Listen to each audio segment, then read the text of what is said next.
Hello, welcome back to my channel. It's your girl, Julissa Leah here, and we're back with another episode of From Baddie To Saved Podcast. Today, guys, we are talking about feeling the pressure to be perfect as a godly woman. I don't know about you, but this is a new life for me, okay? I changed my ways. I'm no longer a party girl. I'm no longer someone that consumes cannabis. I no longer do things the worldly way. Do I listen to secular music? Yes, I do. Do I listen to it constantly like I used to? No, I don't. Trying to be perfect is not a thing for me. I'm not here to try and be perfect. What is perfect other than Jesus? What is perfect other than Jesus? I have a long way to go, and we're in 2026. 2025, I officially took my big step to say yes to the Lord. 2024, he called me and he said to me, pattern up, I'ma snatch you, pattern up. I wasn't trying to hear it. I was trying to live whatever life I wanted to live. And in 2025, he said, nope, you coming back. You're gonna wash your head. You're going to get that head that is filthy and you're going to scrub it clean. And you're going to go through the emotions. You're going to break. You're going to cry. You're going to go through the tumbleweeds we call the wilderness. And you're going to do it right. And when you get there, you're going to be brand new. On this walk, you grow every day. Every day we grow. Some days we think something's right. The next we think is wrong. This is a total clean slate to do things the right way. In order to do something the right way, you need to unlearn, you need to heal, you need to grow, make progress, and that is what I'm doing. I'm not who I was before. I'm not who I need to be yet, but I'm getting there, and I'm proud of myself, and I'm thankful to God for all he has done for me. Jesus, thank you. We love you. Honestly, I see so many different posts, so many people making content, trying to make it look like they are perfect because God changed them. And I'm saved, I wasn't born a Christian. I wasn't born and baptized from the beginning. I wasn't. And I had to learn things the hard way. And when you are brought up the way I was, you kind of grow accustomed to certain things. You start to act a certain way. You say certain things over your life and you think a certain way. You're just conditioned for a different type of life. When you now commit yourself and you choose to say no to all those things, it's a lot of growing to do. It's a lot of unlearning to do. It's a lot of healing to do. It doesn't just happen overnight. And I am literally reaching my year mark of my baptism soon, and that's why I feel like this is a very important topic today for me to talk about the need to be perfect, because you don't have to be perfect for you to be loved and appreciated and adored by God. He loves his children so much. He looks out for us when we don't even know it. He's always got your best interest at heart, regardless of which stage you're at, regardless if you're in your learning, in your growth stage, if you're in your wilderness, regardless of where you are, it's going to end for the greater good. It's going to end in that way. It's always to better you, not to hurt you or harm you. Okay? And it takes a lot to persevere to see that, because you can feel like, raw, back to back, why is this happening to me? What have I done? All I've done is say yes to the Lord, and now my life is upside down. That's literally the honest truth. And it's okay to not be perfect. It's okay to do things your way. Just because that format, that aesthetic helped somebody else doesn't mean it's going to help you. Okay? And I'm very, very, very big on not being fake with this. I'm very big on being really me. I ask God to allow me to just be me. I don't want to act like nobody else. I don't want to act like a character. I don't want to be on the internet pretending to be someone that I'm not. And I can be honest and real here, on this journey, I have not been perfect. I have not done things the ultimate, quote unquote, right way. I have had moments of weakness where I've given into my flesh I've done certain things. And I'm going to tell you, heart to heart, seriously, God made me regret it instantly. Anytime I messed up, he made me cry. And I'm laughing. It's not funny. It's not funny. But like, he made me cry. He made me break down and cry, and I couldn't even sleep on it. Like, whatever I did, he wouldn't even let me sleep on it. He would just be convicting me. And I'll just be like, I'm so sorry. I don't know why I did that. Like, I love talking to God. I love talking to Jesus. I love it. Can you hear the love in me? I love it. Like, being able to transition from talking to friends, gossip, to just sitting down and speaking to your father, your best friend, your love. Yeah, nothing beats that. And to know that everything I say will not be passed around. I will not walk down the road and hear it. I will not see a long distance cousin and they will tell me my business. My father keeps it between us, and I love it. I love it here. I love it. Okay? It's the best thing I ever discovered. Honestly, it's the best thing I've ever discovered in my whole entire life, to talk to God and pour. Cast your cares onto him. Literally, doing that has set me free in so many ways I can't even explain. And it might sound like I'm being repetitive, but I just want to reiterate how much he does for us and how great he is and how beautiful it is to just be overwhelmed with happiness and joy and peace and just cry because you're happy. Like, I never used to cry because I'm happy. I used to cry because I'm sad, depressed, stressed, overwhelmed with life and the world. But now that I'm here, just giving my all to him and showing up how he wants me to be and giving into all that I thought I couldn't be, it's just been a beautiful thing, you know? It's been a beautiful thing returning to who I truly am, and being able to share this with you has been such a beautiful moment, and I can't wait to sit down with you guys one day and actually talk to you and hear your story and be able to show the world like how amazing God works through us and with us, and how he can bless others through you. Like, it's absolutely beautiful. It's really beautiful, and I love it. And I just don't want people to go out in the world thinking that they have to be this perfect image, being perfect for God, right? You're putting on a show. You're trying to be in everyone's good book, and you want everyone to say good things about you, and you want everyone to just think that you're this all the time. And it's just like, you're gonna burn out all your energy, everything. You're just spreading yourself in all these areas, and you're gonna have nothing left because you're gonna have to constantly be that character. There's no days off with that. Do you understand that? Please, do you understand that, guys? When you're playing a character and you're being a certain way, that comes to an end at some point. You can't always be like that. You can't always survive like that. You can't build a brand on something that is not real. Why do you think there's YouTubers that have quit doing that? Because they started trying to just show luxury, happiness, win after win. And they never was real with you about their reality. So when their reality catches up with their win, facade wins, not saying it's all fake, but some things are fake and staged, right? When that catches up with your real core, your spirit, and maybe even God involved too, the mask has to drop at some point, you know? You have to be real with yourself and be like, what am I doing this for? And how do I truly feel? And that's why I'm just like, I'm not trying to be a perfect Christian. I am a faith-driven woman. I love the Lord. I follow Jesus Christ with my whole entire being, and I always will. And I try my best to implicate what he had intended for me. That means being celibate, not harming my temple with crazy things like smoking and drinking.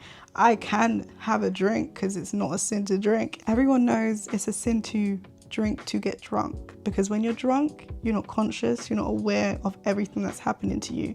You're not aware of the attacks of the enemy. You're not aware of anything. I did a story time of when I used to smoke, and there was a story of me having my first edible, and I explained in that video. If it's still up on my channel, you can go and view it. I don't recommend like indulging in my past, but if you have to, if you must, you can go and watch that video and see my story time on when I had my first edible on my birthday in lockdown and it went left. But what I wanted to say was, I remember specifically being so far gone and high that I heard voices in my head, and it was telling me to jump out my window, and I am 2 floors up from the ground. So imagine hearing a voice when you're in your most vulnerable state and you're hearing someone tell you to jump out the window. Like, that was the demons, the devil. That was his plan to unalive me, clearly, because what do you mean I'm high and hearing things, but when I'm sober and I don't have toxins in me, I'm not hearing voices. Like, excuse me? People need to wake up and really understand what they're doing, what you're actually signing a petition willingly doing just for fun. Like, it's not really making sense here. Like, why would you want to not know what you're doing? Or why would you want to have fun with your friends but black out and not know what happened in that blackout moment? Like, that is terrifying to me. Like, what do you mean you blacked out and don't know what happened to you? Anything could have happened to you. And to everybody else, it looks like you're just really enjoying whatever you're doing, not knowing you're blacked out. Like, that's how powerful our body is. We can do things and not know we're doing it. There's people that get up, sleepwalk, and go make food and eat it and go to bed. We are more than what we think we are. And by putting that and adding drugs, I think you unlock different things that you should not be unlocking. It's not a reward you receive from living in the light. It's a reward you see from living in darkness. That's what drugs do. So yeah, that's crazy to me. But yeah, me being able to stop smoking, having the comfort of smoking, just partying and things like that. Like, I love music, don't get me wrong. I've always loved music, and I think it's mainly because my dad, he produced music. He had a whole studio in his house, like with that glass that it's a booth and everything, and the cool things that go up and down. Like, he has a real studio in his house. And from a young age, I was always surrounded by music. I always loved music. My first ever movie I loved was Willy Wonka and the Chocolate Factory, because of all of the singing. And yeah, I just always loved that. Like, that was my thing. And as I grew up, my favorite movie was Tina Turner. What's Love Got to Do With It was my favorite movie. That is such a deep core movie.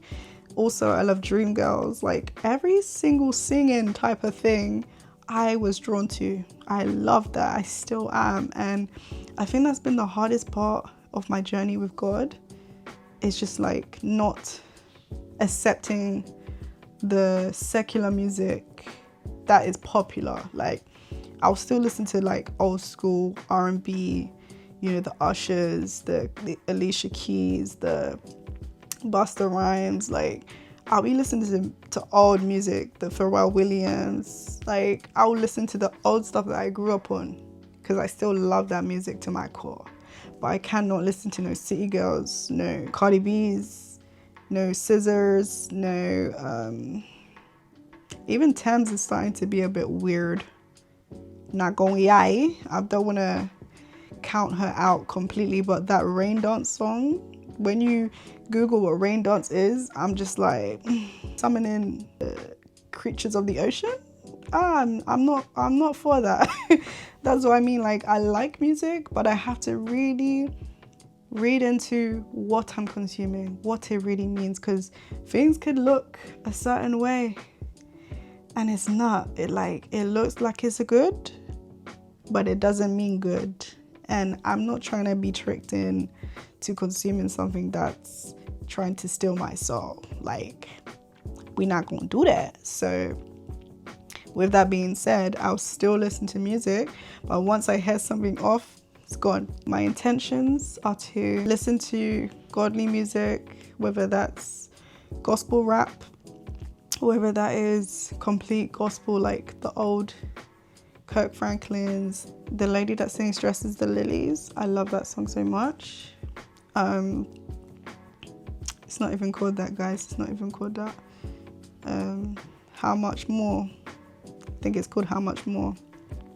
How much more can he clothe you? That one. I love gospel for a day-to-day basis, but like I said, sometimes I'll dibble-dabble in my old music, but it won't be anything that's like crazy and like twerk kind of music. That's music that I used to love. And now I don't like it. I don't like it at all. Yeah, I'm not interested. I feel like most of the times that I consume that music is when I'm in the gym, because it helps me. The beat is so strong that it gets me to work out how I want to work out. So I think most of the time that I consume that kind of music is at the gym. Other than that, I'm not really listening to that kind of music. You know, I listen to the Bible reading to me on a daily basis, and I try my best. You know, God sees what I do and he knows my intentions when I do the opposite. And so far I'm content with what I am doing and what I am conscious of, because the biggest part of being in faith is realizing things you can work on, or being aware of when you're being convicted of something. Because if you're not convicted at all and you're just happy to make mistakes, you're happy to just do what you feel like you should do, that's when you're not in connection with the Lord. When you're constantly doing something, or you're thinking to do something but you're like, I shouldn't, like when you realize that you're actually analyzing things and thinking before you do, or thinking before you react, or taking a moment before you say something, that's when you know you're growing and you're on the right path. So clap for yourself, guys. If that's you, clap for yourself if you're actually at a stage where you can identify those things and you're like, actually, nah, I'm not going to do that. Or when I did that before, it made me feel this way. Like, you have to be reminded and realize that it's not worth it. Like, it's really not. So like I said, I haven't been perfect, not gonna be perfect, but I don't do things deliberately to upset God. Like, I don't do things willingly and just be like, oh, he's gonna forgive me because we have a merciful God, we have a grace-giving God. Like, no, I don't do that. In 2024, that's how I was, but I wasn't like asking him to forgive me. I was just like, when I do decide which I feel like so many people say, but I literally was that girl. I was like, when I do decide to commit, I'm gonna say sorry for this, or I'm gonna just be like, I won't do it again, you know? Like, hand slap. That's how I thought it was gonna be. And really, all that does is prolong your growth, prolong your progress, and keep you bound longer than you need to be. And once you say you don't want to do something, God will test you, and you'll have to pass those tests, and you'll have to prove that you meant what you said. And I feel like if I had done it sooner, I would be so much more ahead of myself, but it's okay, and that's all right. And I'm not in a race for anything. I'm where I need to be, and I'm very content with that. But I am very aware of social media and how people do come across perfect, or they do seem like butter wouldn't melt. Unrealistic, especially when you know they have a similar story to you, or they don't struggle with nothing. It kind of just makes you feel like, bro, like what am I doing that's not right? But because I don't want to compare myself to people, we are not the same. We don't have the same journey. We don't have the same story. Our paths are not even the same. Where we're headed is not even the same. Everyone's got a tailored story, a tailored life plan, let's say, that God has for us, and we don't even know it. and we can only just live it and try our best to be where we need to be with him so that we can receive it, right? So who am I to sit with my beautiful, unique journey and story and compare mine to somebody else's? Like, that doesn't even make sense. We'll never align. We may have similarities, but we'll never align. And that's why it's very important for you to clap for people when they achieve something that you have not achieved yet, and they do something that you want to do but you haven't had the opportunity to do yet. Clap for that person. If you want to start a YouTube channel and all your friends are doing it, and you know they're fresh and new at it, and they may not even be confident about doing it, or they may second guess their talents, clap for them and ensure that they know they're doing a great job, and ensure that they know that they are needed. You know, let them know that you're thankful that they even shared that.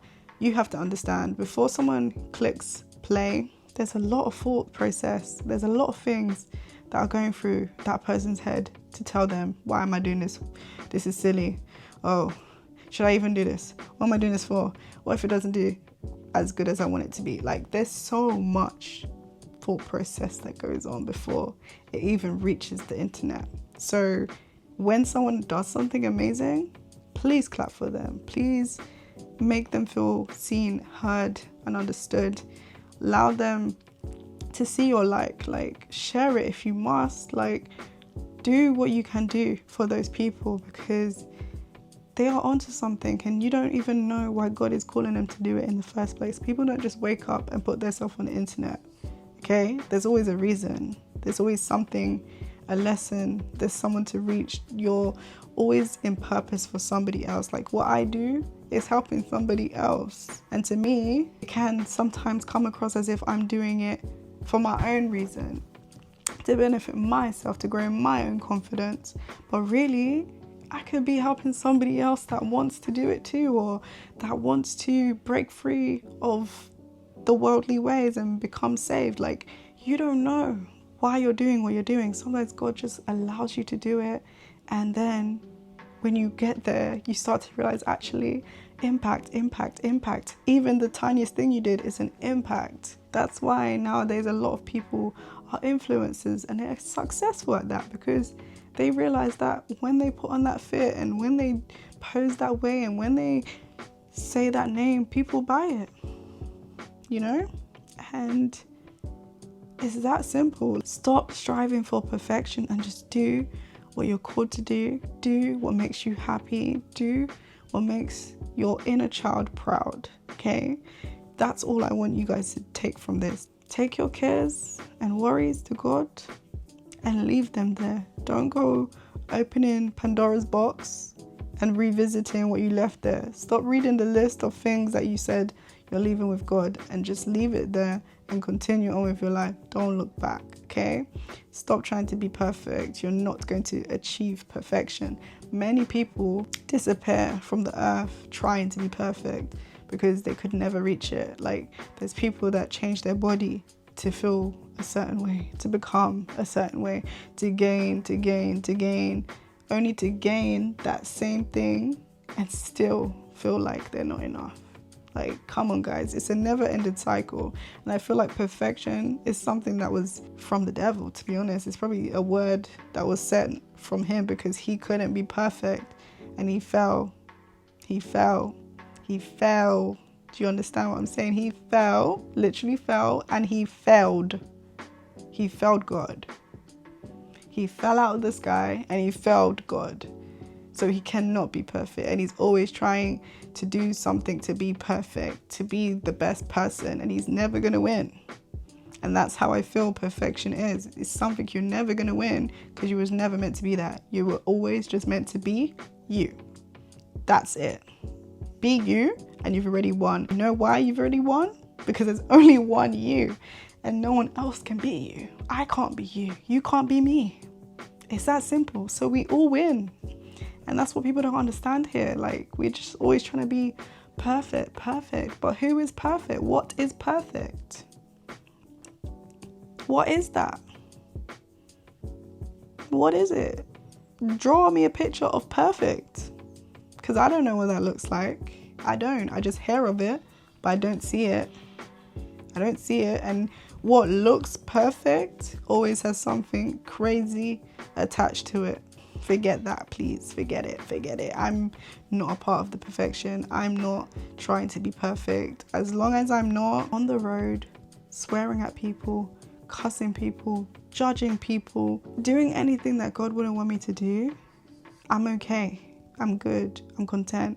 Of course, I'm always striving to be better, do better, gain in different areas of my life. Of course, that's the whole purpose. We don't want to be stagnant.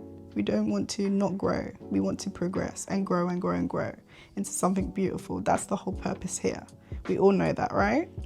But to be perfect is silly. So when people just be like, oh, you're Christian, you're wearing a cross, and you're saying this, and you're doing that, and this, just unscrew that. Throw it away. Don't even react. Don't even listen to it. Okay? Please listen to me, please. Please listen to me. Do not feel that feeling. Throw it away. As soon as someone speaks something that is lower than you, throw it away. You are a son, a daughter of a king, okay? And all you have to do is follow your father to inherit your land. Don't let somebody else bring you to their level with their low vibrational conversation, their low vibrational words, because it makes you come out of your place. You're giving them your seat on your throne. Are you okay? Are you all right? No, don't do that. No one can ever have that power of you. You're in charge here. God is your head and you are the body and he leads you. Just stay in lane with him and you'll be okay. So whatever comes our way, if people want to throw tomatoes at your car, they want to throw mud at you, take it. Take it. I don't remember the scripture, but when the person got slapped, they gave them the other cheek, right? Or God told them to turn the other cheek and give them that one to slap, because you can't do anything to us. You really can't. The devil is defeated, okay? The devil is a liar. God is exalted. He will never be defeated. Do you understand that? Do you understand that? So when you're under someone so great, so powerful, so amazing, how can what everyone else is saying affect you? That's so silly. You think someone could go up to God and be like, you're this, you're that, and he's crying? Don't make me don't make me hurt my back, please. Don't make me hurt my back getting frustrated here. Okay? Please understand your position. Stop trying to strive for something that isn't yours. You are already winning if you have Jesus. Just know that. Okay? And with that being said, I'm going to close this episode out and say thank you so much for listening to this episode. Please don't forget to like, comment, and subscribe to my channel. And I'll see you in the next episode.